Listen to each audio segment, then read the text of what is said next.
I'm really excited too.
And welcome back to a special episode of Writing Through the Unknown. I'm your host, Michael, and joining us today is a guest who many of you are familiar with, as she is becoming quite popular on the show, and I am grateful, as always, to not only call her a friend, but also have her, use my show as a platform and share out all this great information. So I'm going to stop getting in my head and I'm going to turn it over to the one, the only amazing gemstone extraordinaire, Gina Virginia Casella. Hi, everybody. Thank you so much, Michael, for having me on your show. And today I get to share with you my books that I published. So I've been really enjoying hosting Story Species, Story Medicine. Time and date's going to change for 2026. So make sure you're following me on Buy Me a Coffee so you can get the latest. I have so much to talk about that I strategically planned it. So I've got, I want to remind viewers about the Gnome King's gemstones and how I found them. I would like to take a moment to show you each of my books. There's 8 of them, and I'd like to read the back of each one so you know which book has what content in it. I also would like to show you some slides because I would like to host conference. And you know what, maybe I'll start there actually, is with my slides. So this is all new in the making. So this is actually something that I've been wanting to do for a long time. I was a public school teacher for 20 years, and I've always been very passionate about story medicine because I remember in university we read a book by Joseph Gold called Story Species, and it really resonated with me. And all these years later, it's still resonating with me. So we're a story species. Stories are our medicine. It's directly linked to the mind and how you think and process information. Your logical mind needs, it demands a beginning, a middle, and an end. Stories have a beginning, a middle, and an end. Michael and I were having a little laugh before we went live about the hero's journey. Like, when is it going to end, right? It's never ending. And it's like, you might ask yourself, like, why does the hero's journey have to be such a fucking bitch? And it's like, you know what? Look in the mirror. That's why. Why does the hero's journey never ending? Look in the mirror and reevaluate yourself, reevaluate your shadows, accept and acknowledge you have blind spots, accept and acknowledge that you were born with information and knowledge that doesn't even resonate with you. You were born into somebody else's world where they spoke a language, and you, being in survival mode, didn't have a choice, the infant that you were, to speak whatever language your parents speak. You didn't have a choice but to believe what they believed. And before you knew it, before you were even like a day old, You were already saturated with other people's programming. Your life between the lives, what happened? I thought we made contracts and had conversations. But you know what? When you incarnate here, and nobody knows exactly how any of this is done, but when you come to this planet, in the womb, traditionally, we already in the womb in that state absorb and pick up information, whether we actually understand the language, we understand the literal language of snake. Those of you who are into the medicine wheel and power animals, that's what I'm talking about. The literal language of cells and atoms and chemicals in your body have reactions. And how you think and feel is so important that it creates reactions in your body. So every thought that you have, see, I'm just getting passionate now, but every thought that you have, already the order that I wanted to go in is already off. Okay. But like how you think and feel is so important that it actually inspires ailments. So if you ever want to know why you're sick, it's because how you think and feel, because every single thought is followed by an emotional response. And that emotional response creates a chemical reaction in your body. This is the language, the literal language of cells and chemistry, right? The language of snake, the 3D reality, right? So I like to work at the mythical level, like the level of hummingbird, right? I like transformation, Jay.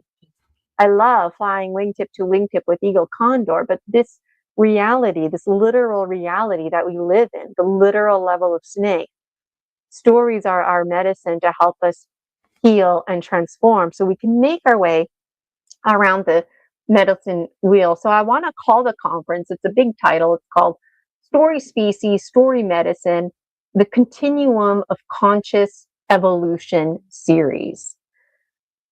So are you ready to take your medicine? I'm going to require speakers, I need vendors, people to help me organize this. I've got it all broken down into stages. Let me just show you some highlights here. This is going to be based on dreams, half remembered, half misunderstood. And this is how we unite.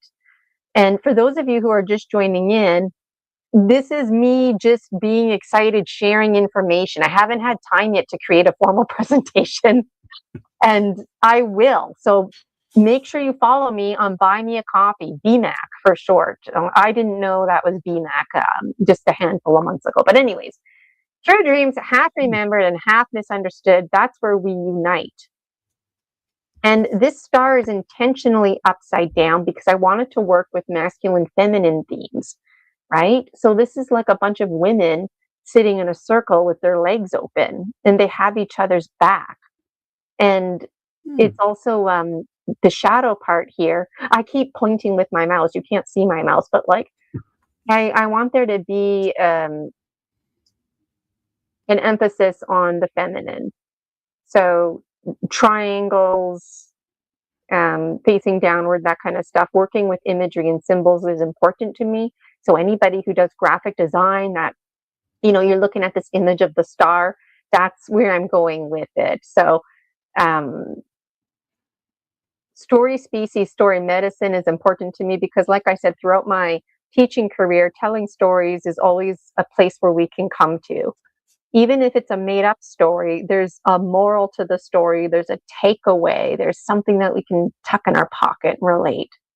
So my books are based on my dreams and my real life. And I explore my own subconscious programming and the interconnected Ginas, alters, past lives. I'm still figuring it out. So I'm asking, like, are you familiar with a Lucer's milkshake, for example? Because I have all kinds of interesting dreams, and the very vocabulary Lucer, I didn't know that until last year.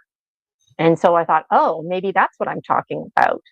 And just even the way that I understand information about vampires and folks who are feeding off of energy and taking that to the next level, paralleling and contrasting that to us, vegan cuisine, Homo sapiens sapiens being on the meat market. Like, for me, these interconnected issues become very concerning.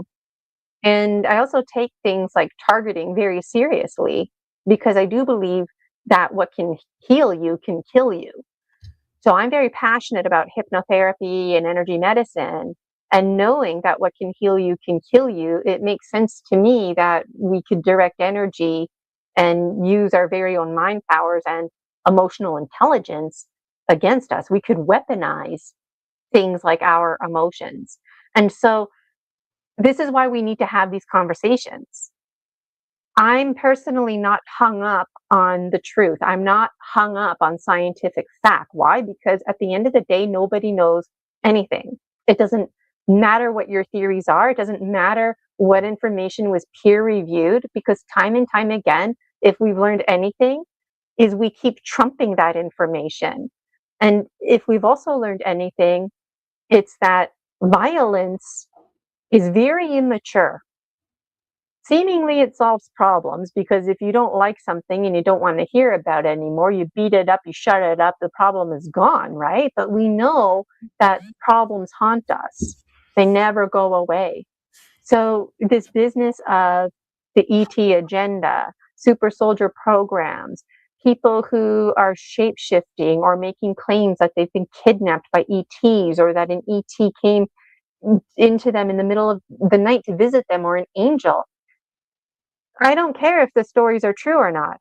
I care that we're creating a safe space, because there's a lot of folks out there who would like to share their stories, and they don't know how, they don't know who to turn to, they don't have a community. That's where it's got to start. So I'm all about foundation, and I feel like my career has actually led me to this point, because I'm very passionate about early learning, child development, because that's the foundation that we build, the kindergarten years. So I feel like this is where I come into play now, and I'm hopeful that this is going to be huge. This is going to be very iconic. It's predicted in my book series that me just publishing my book series is bridging the dream life with you folks, the waking life, and taking not the details that frustrate us, but taking the bigger themes. Because stories, and knowing that we're a story species, stories are never about the plot. They're always about the bigger themes, and it's the plot that drives us there. And there's a little fly flying around me, and my dominant spirit guide is fly. So it's like, yeah, like there's a, and I didn't mean to get passionate. I feel my passion here, because this is important to me, and the intention is that we build soul tribe, we build community, we normalize people telling stories about ETs, we normalize people telling stories about angels who visited them. When you're walking down the street and somebody tells you a story about a vampire, oh yeah, whatever, that's very normal sounding. That's my goal. As a public school teacher, we would talk a lot about LGBTQ2 plus spirited. And time again, those acronyms change because we keep trying to honor them, right? So I want to parallel this to alchemy, because when it comes to angels, ETs, that also needs to be alchemized. And you know what? Like, as a public school teacher, we never got to the ET agenda or spiritual experiences, because in the public education lens, respectfully, there is no spirit lens. So that's where the social emotional lens is really key to talking about things like foundation and building the self-regulation skills, moving away from violence, being open, seeing the bigger picture things. So it's my intention that not spiritualism, but energy medicine and things like Bigfoot stories that are not classified under the spiritual lens get into the public education lens and classroom, and that basically this becomes normal everyday conversation. And then it would be really cool. My big dream that I have in my mind is that people come to my conference, right? Network, meet other dragon dreamers alike, and then those people network and go on, you know, adventures seeking truth and taking stories from the foundational stories that people are sharing at this conference. So I got a few more slides here, not much. But most of what I said, I think I wanted to cover. I'm not done yet. I know, Michael, I feel like you want to ask something, but I am almost done. Um, No, I'm enjoying this and okay, fascinated good, by good, this. because I still, that's the thing with me. I mean, there's always the day plan, and then it's like, now I'm just talking, right? And that's typical of me. Like I prepare speeches, but then I just like tend to hold my speech shit off to the side. So those of you who don't know me, get to like me, get to trust me, and let's do this, okay? You can learn all about me, Gina Virginia Casella .com on my website. Check out my Facebook, my personal profile. There's like seriously nothing that goes on there. I do have a professional profile. I just post advertisements there, but it's the Facebook free group, the Dragon Dream Soul Tribe Collective, and Buy Me a Coffee, Gina Virginia Casella, where you can really find me. So what kind of speakers am I looking for at my conference? And again, I need to create a formal presentation, which I'm going to release in a weekish or so. But the number one underlining theme of the conference, the Story Species, Story Medicine Continuum Conscious Evolution series, because there's going to be more than one conference, it's going to be like ongoing, is that you're important and that how you think and feel matters. That is the number one motto at the conference, because there's so many who don't feel that way. They need to know that their stories need to be heard. I need to hear your stories. So I need to personally hear them. The rules of the mind and mind reprogramming. This shit is real and it's frustrating. When you learn the rules of the mind, it's so upsetting. But then once you get to know them, you can work with them, right? We need people talking about that. Akashic records, shadow work, talking to spirit guides, smoky mirrors, people who do protection spells. I want to hear it all. This is age 14 Gina and age 7 Gina. This is their doing. Like in my series, there's age 4 Gina, age 7 Gina, age 14 Gina. They're actually behind all of this. Things like Darwinism to Lamarckism.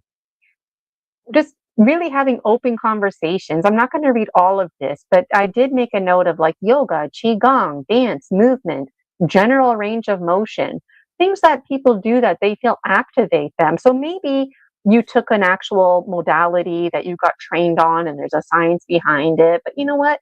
Maybe you just do what you do because it makes you feel good and it works for you and you'd like to share it with the rest of the world. Come to my conference and share it with us, okay?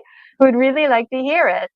And absolutely your firsthand accounts, with dreams, nightmares.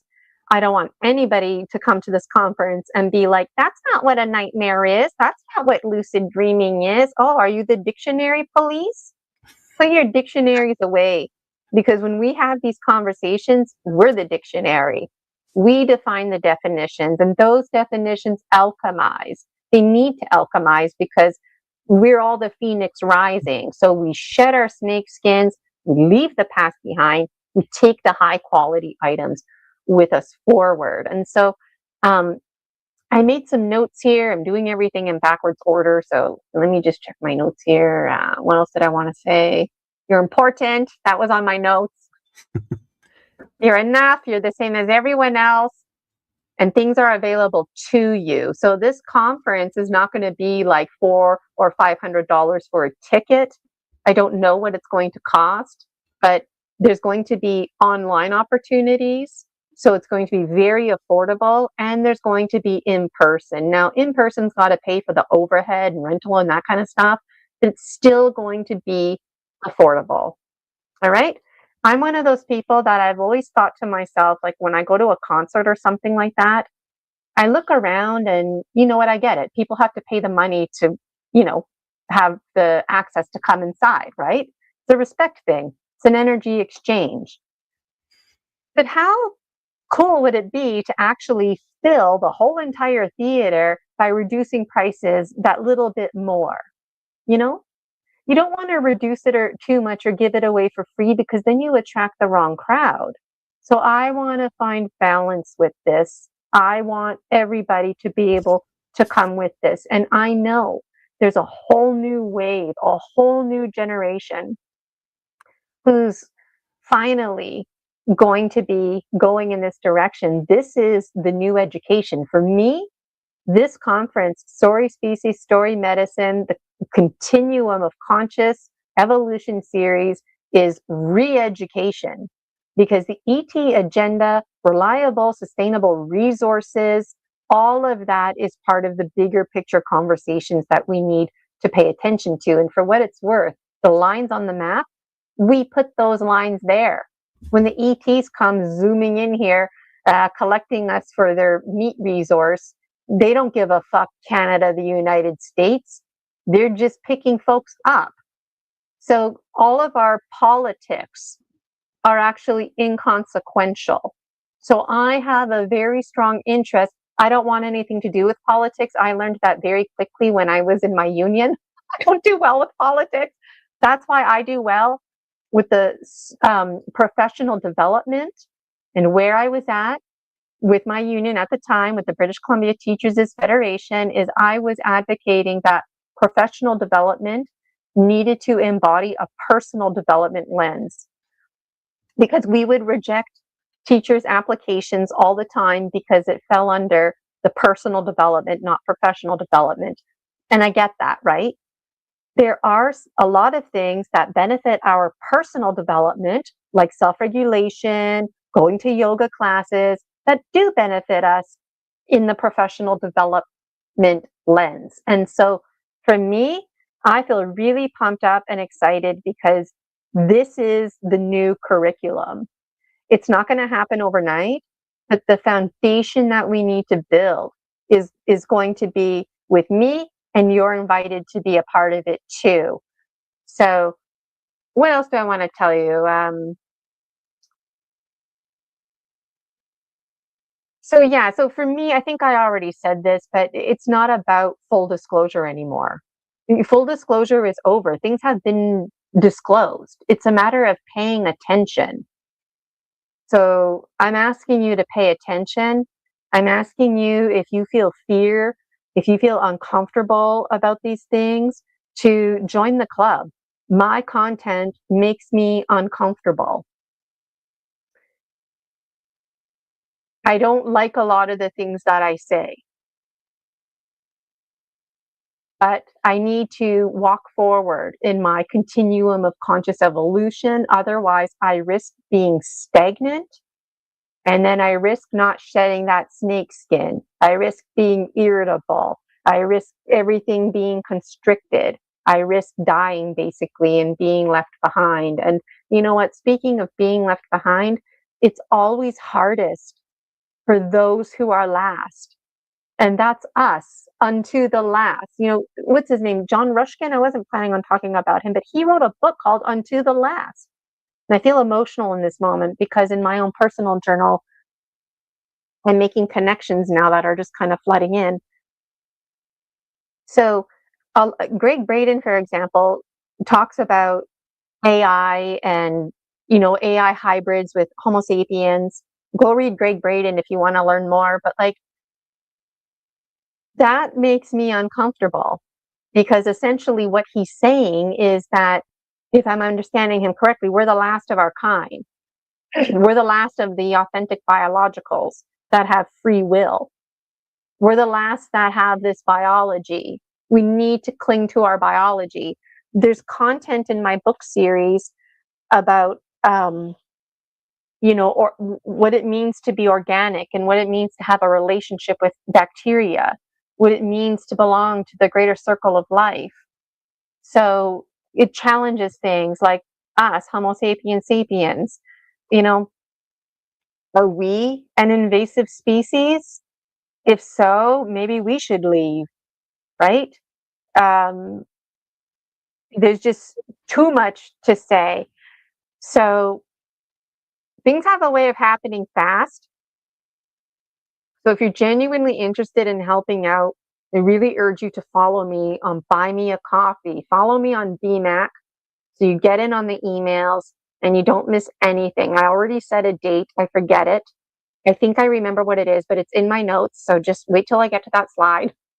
And again, I want to emphasize that I am interested in creating safer spaces because I know there's no such thing as a 100% safe space, but we can strive to create safer spaces, right? As a public school teacher, I always feel hypersensitive about students who come out of the closet because what that might mean for them behind the scenes. Things like intersex, a lot of folks don't know what that means. It means you're born with a penis and a vagina. Intersex is primordial, but when we hear about it, it freaks us out. It turns to violence. People end up getting killed. So when I think about the ET agenda, when I think about full disclosure, ETs are already fully integrated, working as secretaries, doctors, collecting garbage. They're integrating themselves here. This business of Earth School is not just for us, it's for them too.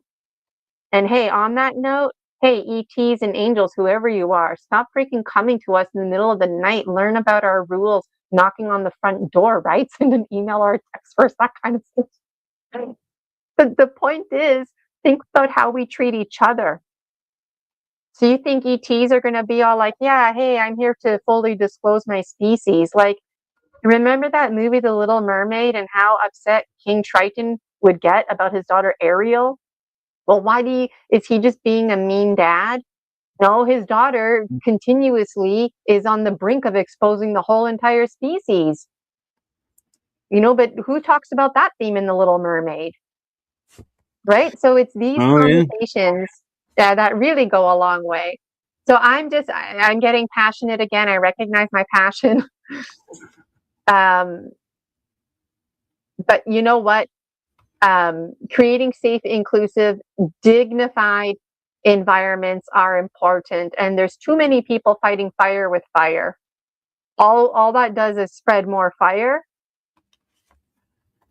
If the world needs anything right now, it's hopes and dreams. And if there's one thing that we do and do well, it's hope and dream.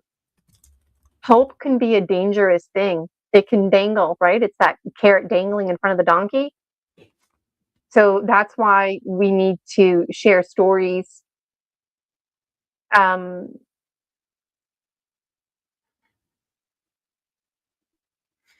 world around us, in and around us, is a story. So I'm a character, you're a character, no different than in a story. All the symbols, colors around us, we're walking, talking oracles. Robert Moss wrote a book called Sidewalk Oracles. And I actually thought it was an oracle deck. That's why I ordered it. And I got it, and it was a book. And I'm like, but it's an oracle. It's called Sidewalk Oracles because the book is about tips and tricks about how to bridge your dream life with your waking life. And the undertone that the readers need to infer is that you're the oracle. So when you're walking down the street, walking down the sidewalk oracles, that's the world in and around you. So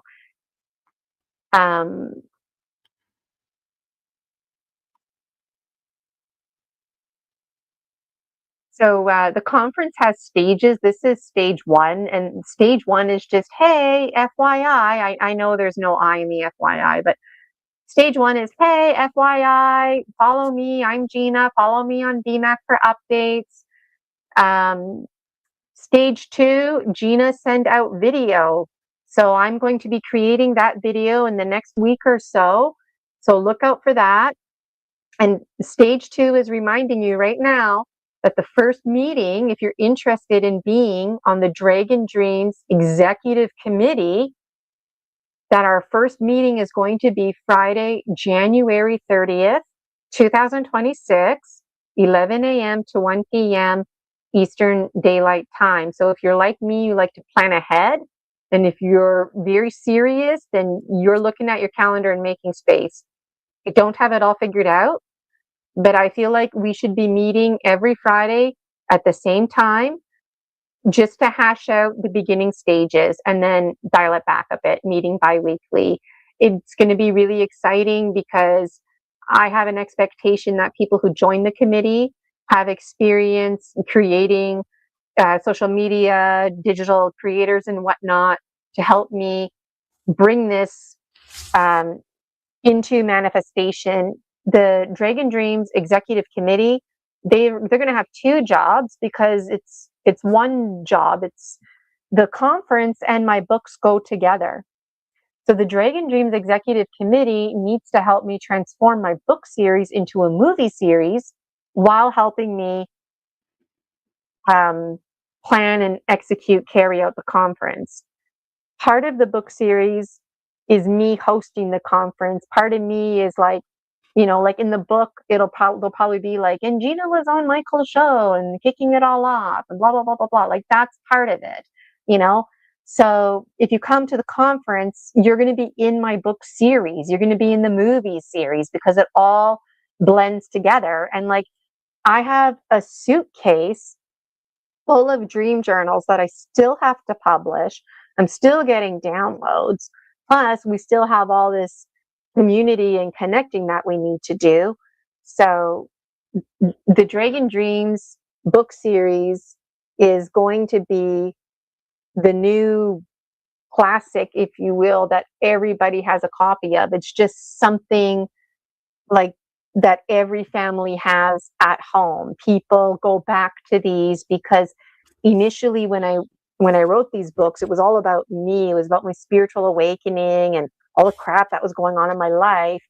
But very quickly I realized with my own reflections and projections and dream alchemy, it's about all of us. And so stage 3, if you're interested in being a vendor or being a speaker, wait until the committee and I get together. There's going to be a stage 3, then there's going to be a stage 4 where we actually like have the event, and then stage 5 is going to be important to reflect on the experience. So I have no idea where the first one's going to be. The first one very well could be online because I want it accessible to everyone, right? So those of you who are listening, this is passion driven. When I volunteered for my union, they told us straight up, like, this is for people who believe in service to others. And that really resonated with me. So I do believe in service to others. And I do believe that what comes around goes around, and that this will continuously provide and uphold each other while creating safer spaces for inclusive, dignified environments where people can really share their story medicine. And it would be really cool if there were scientists there who had scientific facts. And it would be really cool if there was people there that could speak to ancient civilizations and whatnot. But you know what's even cooler? When you have the opportunity to share your story without any judgment. And just for people to say to you, you know what? I believe that you believe. Like, if you believe that happened to you, great. You can't prove it. And that's me. That's my story. I can't prove anything. I'm no different than the next person telling a Bigfoot story. So I thank everybody in my book series. Each book, there's a special little thank you, because if it wasn't for people sharing their story medicine, I might have never shared mine. So I used to host a show called PMHI Passions, Present Moment Hypnotherapy International Passions. That's now transformed into Story Species, Story Medicine. And I'm trying to show you another slide. It's not letting me. Here we go. So these are my books in my hand. This is an example of my gemstone reading, which I'll just show you a little bit more of that. There's my business card. And I'm really, really excited. So if you want, I can bring up the image you couldn't bring up. You know what? I was able to bring it up. That's okay. Thank you. Okay. Okay. So Well, we only have like 20 minutes left. So I've been like talking nonstop, but it's been really beneficial. And for what it's worth, a formal presentation is going to be made. Michael and I just excited to share out. Today, the intention was for me to talk about my books. And so it's really, really fitting. So I got my gemstones on this thing here. Most of these I found at the beach. So very quickly, um, I'm having interesting dreams, as I tend to do. And one of my dreams in particular, there was like a grandfather type figure, and he'd always kind of be like, scratching his head and tossing around sticks and stones and wondering what to make out of this. And in my dream life, the characters in my dreams, they just leave me alone because they know that I'm freaked out. But at that time, I was like going to interact. So he wasn't sure, is she going to come to me and interact, or is she going to stay over there freaked out? So finally, I started interacting with him. And one thing led to another. We're talking about language and binary codes, literally sticks and stones, ones and twos, penis, vagina. Like this gets very basic. And that also gets translated into the pastoral literacy, sexual metaphors, which I didn't realize how much I resonate with. So I asked him, is it possible that you can give me something? And that way, like in my waking life, like maybe I could go for a walk, find a special stick or stone, and then I can think about you in these dreams and start bridging my worlds. Well, I forgot all about that. But that summer, I'm just hanging out at the beach, and all of a sudden, whoa, it comes together, and I just feel compelled to dig in the sand, and I find these gemstones, and I just was kind of freaked out. I'm like, oh my God, this is my dream life bridging with my waking life. And I took the gemstones, packed up my stuff, and I left. I was worried. It felt like when you're at the thrift store and you find something and you pay for it right away because you're worried that like maybe there's a mistake or something. Like it was that kind of feeling. And then to make a long story short, I started meditating with the gemstones. I did interesting things like bury them in the soil. The darkness of the soil connected with the darkness of my mind, was having these weird dreams about gemstones. One by one, they presented themselves. So when I'm doing my gemstone reading, and I refer to, Polaris's horns, like that's where that information came from my dreams. That's how I know this one is jaguar. My dreams told me. So how weird does that sound, right? I want to hear your stories like that. Let's normalize these stories, right? So simultaneously, I'm dream journaling, and I wanted to write a book. Well, I just had so much to say um, that my first book ended up being this big. So I broke it up into 8, and then this here, the Dragon Dreams Oracle. So just dream journaling and going back, looking at my symbols, making sense. Like that's what I mean. Throw away your dictionaries, throw away your dream dictionary, throw away anything that tells you how to think or feel. Use it as a guide, use it as a stepping stone. Create your own oracles, create your own tarot, write your own books. Beg, steal, borrow. That's what we say in the teaching community, right? We're desperate for resources. I get it. But at some point, when are you going to transform the resource into a resource of your own making? So that's what was going on in my dream life. My dreams were saying, Gina, it's time to go deep within. And it's like, I am going deep within. And they're like, no, it's time to go deep within in the sense of putting all that other stuff away, creating your own.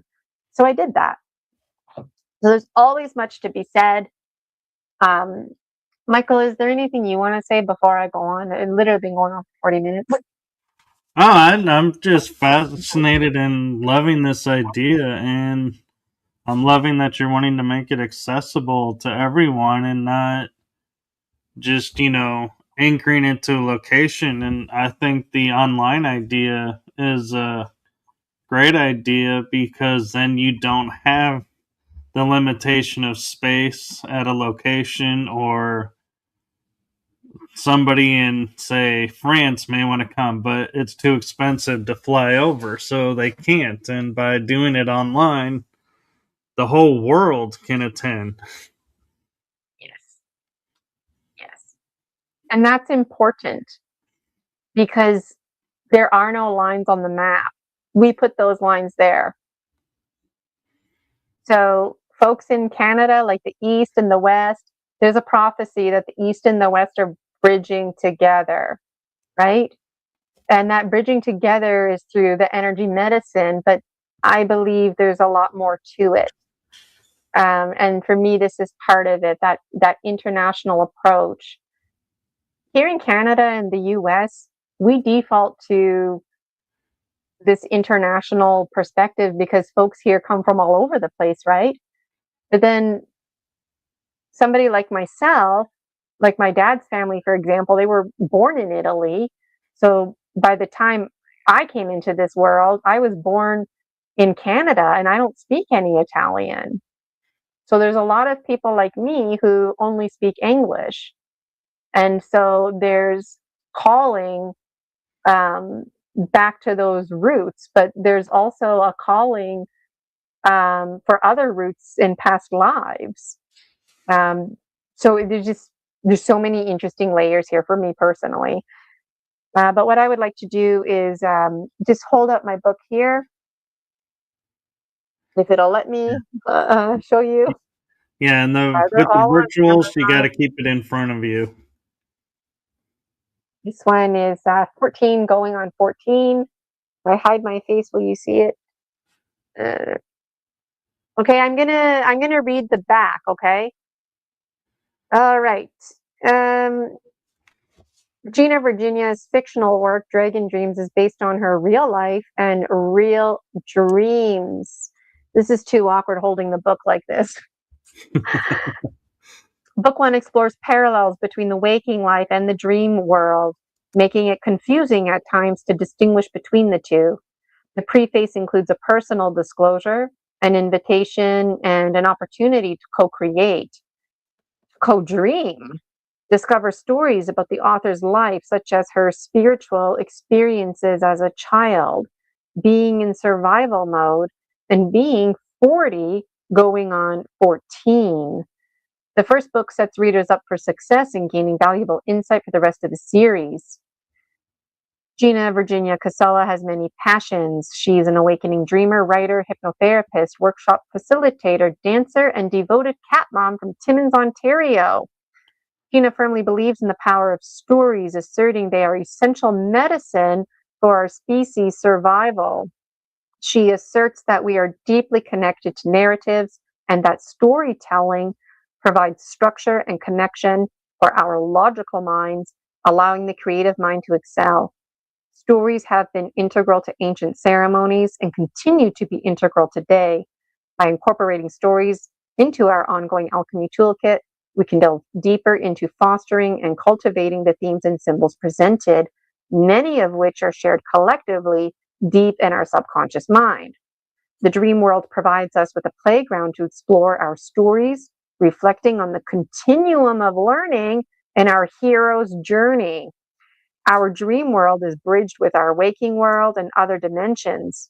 We can work with spirit guides and folks from other realms or other fragments of ourselves.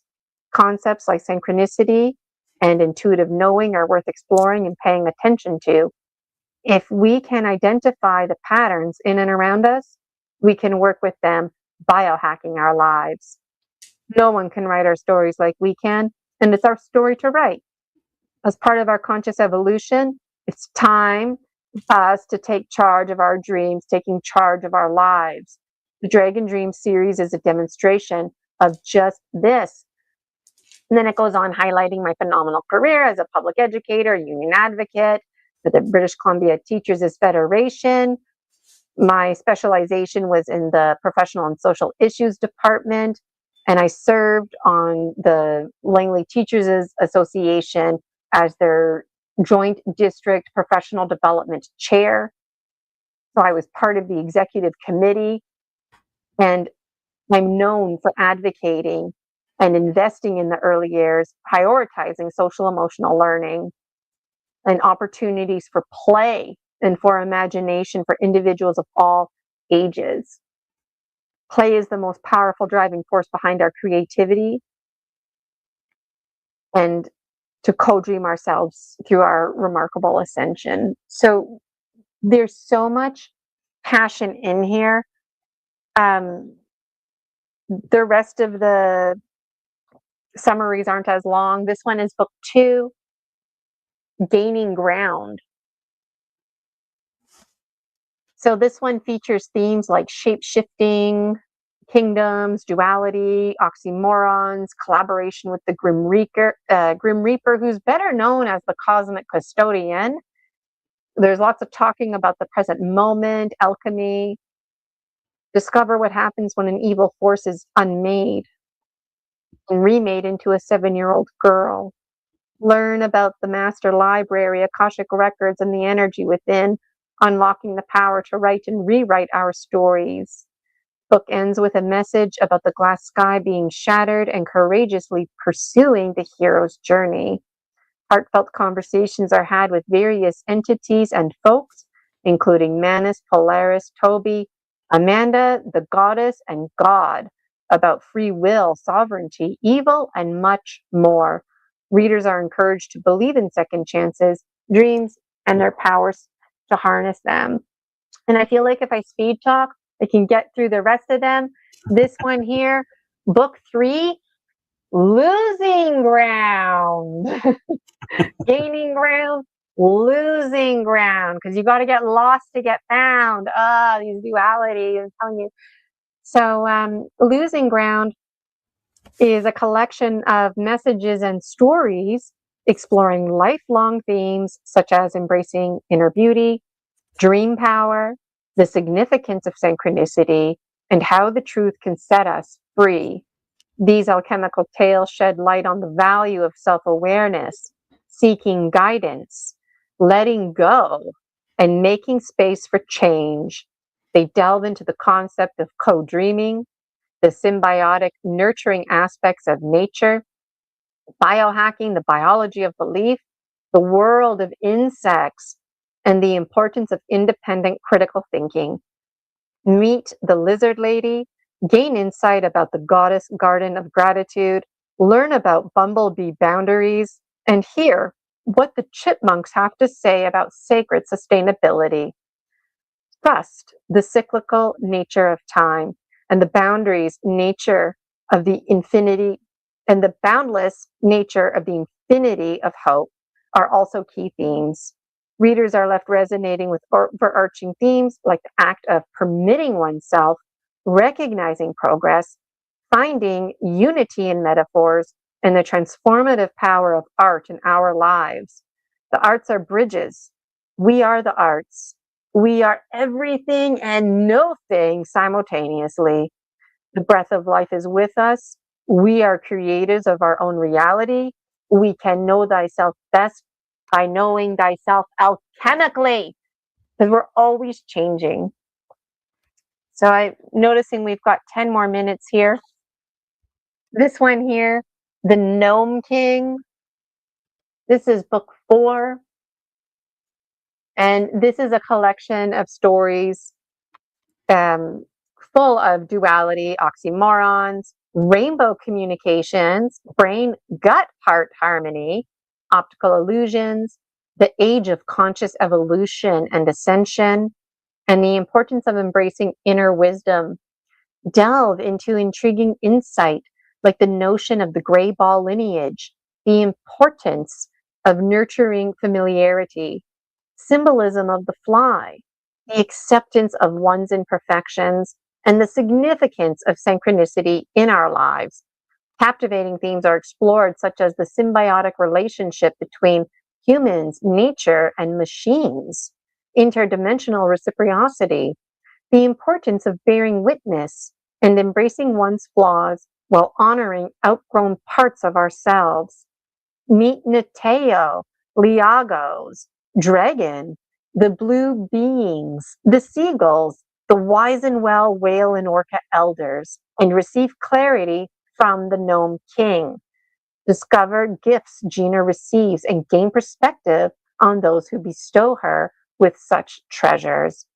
Understand why the pine tree forest is a safe haven. Anchor yourself in agape love with themes like returning to sovereignty and recognizing when coping turns into suffering. The book concludes with a heartfelt expression of gratitude and a reminder of the profound role synchronicity plays in shaping our lives. Note from behind the spider's pupil, honoring the voice compelling you forward. Be part of the slippery slope conversations and criteria. Know your past never defines you. Life is fleeting and fragile. So anything that I'm saying here sounds interesting to you or resonates to you with you, this is all part of the story species, story medicine, the continuum of conscious evolution. This is going to be a series, so it's not just a one-off conference. I've got some more books here written by yours truly. So I hope that you go on to buy me a coffee, leave me a tip, follow me on Buy Me a Coffee so you can get in on the emails, join my free Facebook group, the Dragon Dreams Soul Tribe Collective. It's free. Your soul tribe awaits you. And this conference is only going to bring us closer. Okay, I've got 8 minutes left. And just for what it's worth, I know my value. I know I don't have to speed talk through the rest of this, but I'm choosing to get through this information because I'm seeing the views, people are listening, and it's exciting, right? That's Soul Tribe. When you see somebody, you're clicking through the channels and you're like, I don't know who that girl is, but she's speaking my language. That's Soul Tribe. All right. This book was only supposed to be like 100 pages. It's, more than 530 pages. So this book is a 3-in-1. The price is the same. And that's coming from my guides. And it's kind of funny. Like when you read this book, it's like, don't worry about the grammar, Gina. Just keep getting it down. As I read over the summaries, the content gets concerning. It goes from happy, fluffy, we're here for you to support you, special loving messages to Homo sapiens are on the menu. And it's like, what? So this one is called Sacred Phoenix Heart. This is book number 5. Themes include and are not limited to alchemy, the ET agenda, symbiotic relationships, and the significance of embracing one's true self. The text also emphasizes the importance of the Great Galactic Navy and not the guns type. Somebody out there's got to know who I'm talking about. The Great Galactic Navy and not the guns type, initially, I was very impressed by them because they're all about social emotional learning and emotional literacy. However, I'm very concerned that these are the folks who are actually using emotional literacy and weaponizing our very feelings against us. And the good guys and the bad guys turn out to be the same guy. So I'm losing focus because I'm getting passionate. Concepts are explored like the idea of a blurred identity, the essence of self-awareness, the importance of the soul, and practicing gratitude. Delve into topics like the confused warrior, companionship, power and control hungry, the importance of staying hopeful, and learn the link between the white rabbit and the ancestral grandmothers. Gain perspective about the cosmic custodian, better known as the Grim Reaper, Gina Sophia, the life between lives, clone souls, soul transmigration, the goldfish dancing on land, the folks who live underground, the Purple King, Isis, and the far ancient Egyptians. In essence, this book is a valuable resource for those seeking to understand oneness and accept their inner truth. Moreover, it opens the door to radical ideas that are seemingly less radical as we explore them. such as Homo sapiens sapiens being on the menu, and that veganism is a way for us to biohack our survival ways of knowing, transforming ourselves into a healthier, thriving lifestyle. Power of impermanence and community are emphasized, and we are often reminded to focus on the larger themes presented. Book 5 can be considered 3 books wrapped up into one. Gina makes unwavering connections, bridging her waking life with her dream life, along with many other realities. Learn about her husbands and other dimensions, how they protect and provide for her, while gaining insight into the oneness we all belong to. Will you star in one of the movies? And it's so funny because my husband's in the other dimensions.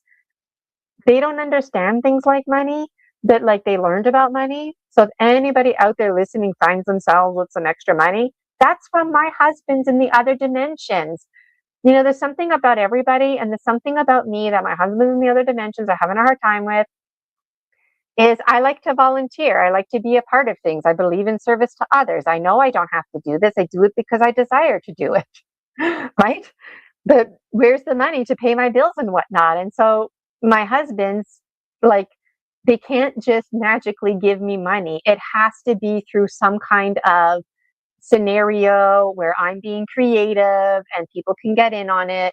So that's why you're supposed to buy my books and buy tickets to support me and whatnot, because that's how I get the money from my husband. And so, thank you, husbands. And this here, this is book number 6. It's called Revered and Feared. And I want to talk about it, but I will read the summary only. Again, based on my real life and real dreams, all half remembered and half misunderstood. Feared and Revered explores all kinds of concepts like sentience, ethics, ET craft design, shape-shifting technology, overwhelming downloads, and much more. It suggests that when a species reproduces asexually through fragmentation, sentience may also fragment, resulting in unique inner lives for identical twins and clones. The text also explores the spaghettification process closely tied to string theory, which symbolizes the expansion and compression of matter.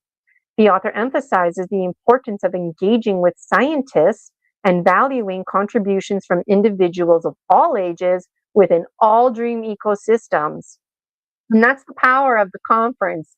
It's our dream ecosystem. You can't pick and choose parts of the ecosystem. So this ecosystem is making space for voices to be heard and to share their story medicine.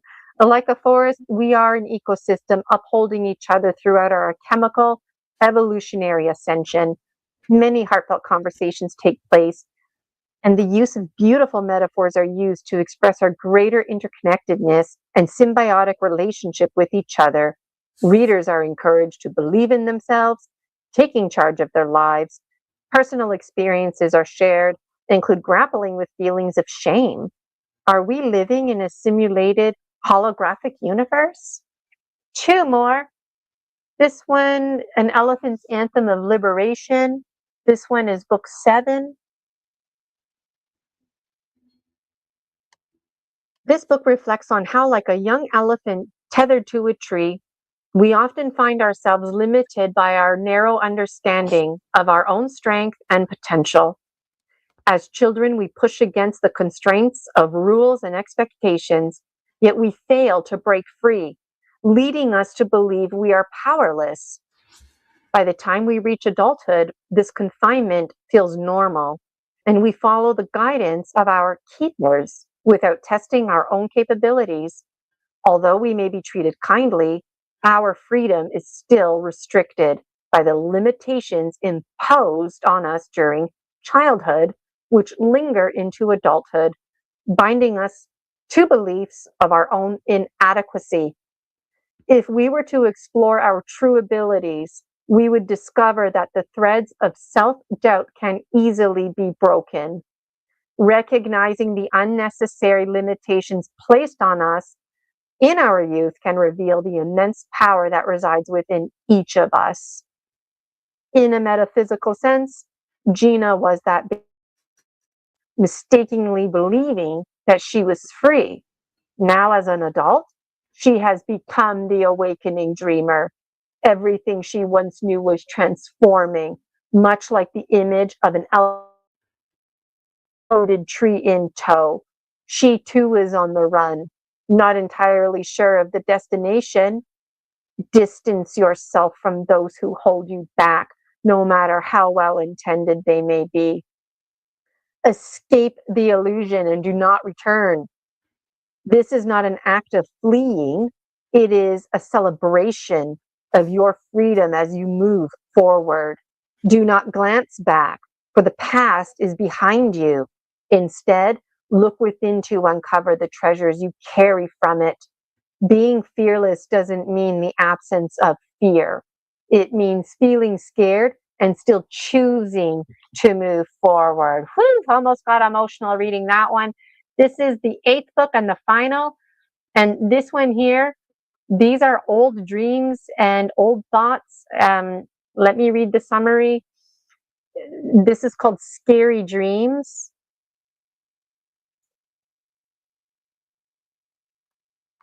There's 3 narratives, Lushing, Possession, and Black Sand, which are based on their experiences with divinity and fear. They believe that their fear is of their own self and it's due to their own protective nature, which hinders their process. The author acknowledges that they are fragmented into numerous identities, including her own, reflecting and projecting various versions of themselves. This fear leads them to perceive themselves as weaker than they are, a realization they find subconsciously grasping. They realize that their core identity, the master program, is not entirely real, and that they have creators who perceive them as an autonomous sentient being. Despite this, they remain open to considering that their perspectives possibly make them God. Trust is elusive, and the author finds themselves in a state of fear and uncertainty. Imagine someone trying to kill you, but not before training you to fight proficiently. Imagine being exposed to truths like the biology of belief, a Lucer's milkshake, the experience of jumping into somebody else's body, watching someone turn into black sand, and much more. These dreams are scary dreams. You'll just have to read them for yourself. And if you're not scared, it's just your mind doing its number one job, and that's protecting you, even if it means making up false inhibiting beliefs like all of this is untrue. We're the gods we've been waiting for, and we're terrifying. So that's how my series ends, but there's a whole suitcase full of more dream journals. There's lots more content, and if any of that appeals to you, that means we're part of the same soul tribe. We're speaking the same language. It doesn't matter if we understand it, categorize it. So I'm noticing we're 4 minutes into overtime. I do need to get going, and Michael probably does too. Yes. Michael, thank you so much for having me. Story Species, Story Medicine, the Continuum of Conscious Evolution series, a formal presentation to come. This was just Michael and I planned for me to talk about my books, but given the excitement, thought we'd just start highlighting and spreading the news now. And Anchor Haven, I see your comment, and it is exciting, and it's something to look forward to, and I hope you come to it. Maybe you'll even join the Dragon Dreams Executive Committee. January 30th, we're meeting. So, wow, that hour really flew by. It does. And thank you so much for sharing this and bringing it out on this platform and sharing it, I think, probably for the first time out there. So thank you. Yeah, thank you so much. So, Gina Virginia Casella here, You can learn all about me, GinaVirginiaCasella.com. I would love for you to join the free Facebook group, the Dragon Dreams Soul Tribe Collective. Your soul tribe awaits you. Follow me on BMAC. Buy me a coffee. Get in on the emails. Don't miss anything. I would love for you to be a part of this experience. And I would absolutely adore if you registered for one of my programs. Do not let false inhibiting beliefs rule your life, or an intrusive entity. They have no business being in your energy field. I'm getting passionate again. You know who you are, and you know if you need to book a session for mind reprogramming or safe extraction. And I can clear your chakras too and do gemstone readings, but yeah, there's so much to say.